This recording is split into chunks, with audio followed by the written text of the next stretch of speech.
ہیں, درد رکھنے والے ہیں, اللہ کے حبیب علیہ الصلوۃ والسلام کی سچی محبت اپنے دل میں رکھنے والے ہیں, وہ رات کو ضرور آئیں اور ان کے دل کو چاشنی اور نورانیت عطا ہوگی کہ اس عاشق رسول کا جب ذکر ہوگا اور اس کی عشق کی باتیں ہوں گی تو ہمیں معلوم ہوگا کہ عشق رسول سچا ہے کیا. میرے دوستوں بزرگوں, بر صغیر پاک و ہند, پہلے تو ہندوستان تھا نا, پاکستان, انڈیا, بنگلہ دیش سب مکس ہو گئے.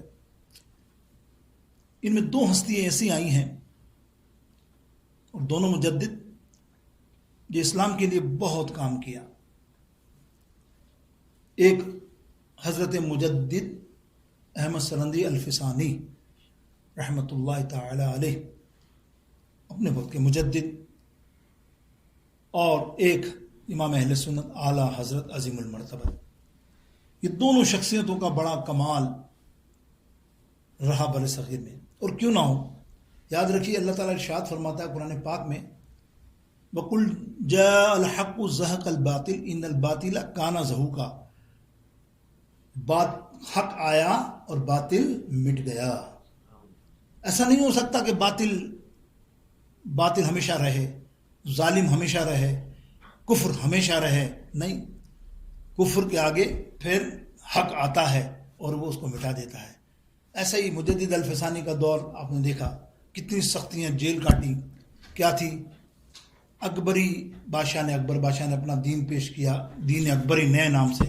آپ ڈٹ گئے, مقابلہ کیا, آپ نے ایسا مقابلہ کیا, اللہ اس کو ماننا پڑا کہ حق سچ ہے اور باطل باطل ہے. حالانکہ حق باطل کی جنگ کوئی آج کی یا کل کی نہیں ہے.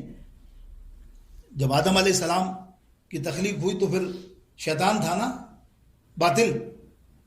ابراہیم علیہ السلام کی موجودگی میں نمرود تھا نا باطل. لیکن حق تھے, ابراہیم علیہ السلام حق پر تھے, کامیابی اللہ نے عطا فرمائی. موسیٰ علیہ السلام کے زمانے میں فرعون, تو رسول اللہ صلی اللہ تعالی علیہ وسلم کے زمانے میں ابو جہل. لیکن سب باطل مٹ گئے. اللہ فرماتا باطل جو ہوتا ہے, کفر جو ہے وہ مٹنے کے لیے ہی ہے, حق ہمیشہ سربلند ہے. کچھ پریشانیاں, کچھ آزمائشیں ہوتی ہیں.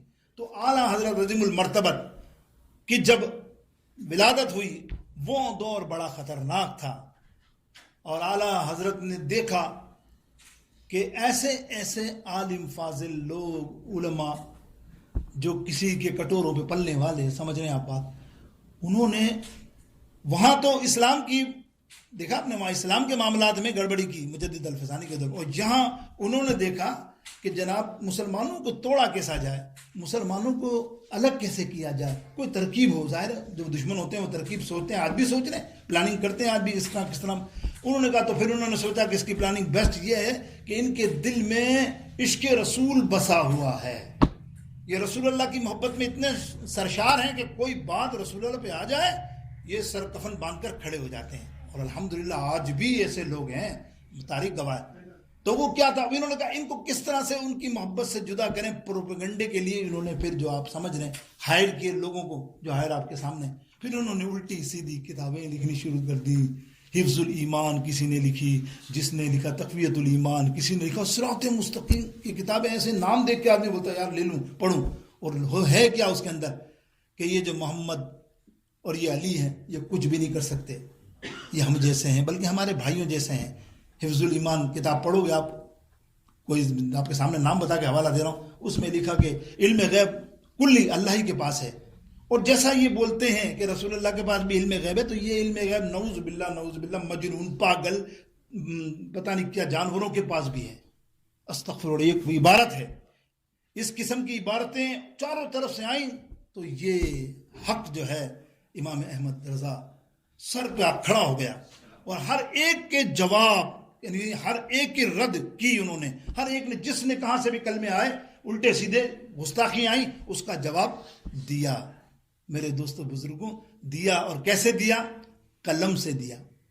سمجھ رہے ہیں آپ, تلوار سے نہیں دیا. کچھ لوگ کہتے ہیں کہ جنگ اور بہت زیادہ شدت تھی, شدت سے تلوار کی حد تک, اور یہی ہونا چاہیے. آپ کا میرا اختلاف کسی کا بھی ہو, اگر علمی ہے تو آپ علمی جنگ میں علمی بات کریں, علمی لکھیں, آپ مجھے لکھیں, آپ اس کو لکھیں, آپ اس عالم کو لکھیں. بس یہ نہیں کہ گھر پہنچ جائیں اور آگ لگا دیں اور جھگڑا اور یہ اور گولیاں اور یہ نہیں.